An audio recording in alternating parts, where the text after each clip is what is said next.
কি একটা অবস্থা চলতেছে দেশের দেখেন। মানুষ দোকানে এগুলো বিক্রি করে, দাও কাঠি বডি এগুলো তো দোকানে বিক্রি করবে রে ভাই। তো আপনি দোকান থেকে এগুলো জব্দ করে সব নিয়ে আসতেন, তাহলে মানুষ দোকানদারি করবে কিভাবে? আর যারা খারাপ লোক আছে তারা তো এগুলো আপনি দোকান থেকে নিয়ে আসছেন, এখান থেকে কিনতে পারবে না।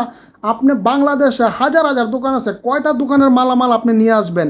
খারাপ কাজ যারা করবে তারা তো মনে করেন যে ওই কামারের দোকানেতে এগুলো বানিয়ে বানিয়ে আনবে। ওইগুলোকে কিভাবে ঠেকাবেন আপনি? এই ফাইজলামি বন্ধ করেন। এইগুলো না করে যারা এই খারাপ কাজ করছে তাদেরকে এমন শাস্তি দেন যেন একজনের শাস্তি থেকে হাজার মানুষ ভালো হয়ে যায়। আপনারা ঘটনা যখন ঘটে তার কোনো বিচারের কোনো খবর থাকে না। এই যে আর আগে সুমনকে দুনিয়ার থেকে বিদায় করে দিল, আর কতজনকে সাংবাদিককে দুনিয়াতে বিদায় করে দিল, বিচার হইতেছে না হইতেছে এগুলো কিছু দেখান আপনারা? কিছুই দেখান না।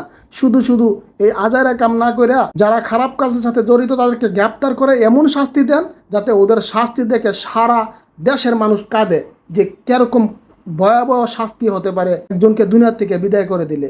আপনারা এগুলো না করে কি আর আজারে কাম করতেছেন? ভিডিওটি সবাই শেয়ার করে দিবেন।